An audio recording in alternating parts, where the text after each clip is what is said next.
Injili ya Yohana sura ya 5. Injili ya Yohana sura ile ya 5.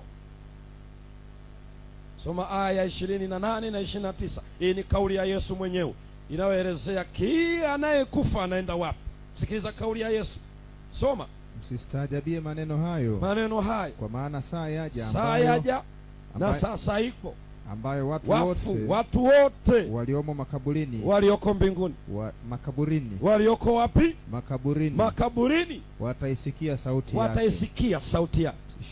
29. Nao watatoka wale waliofanya mema kwa ufufuo wa uzima, na wale waliotenda mabaya kwa ufufuo wa hukumu.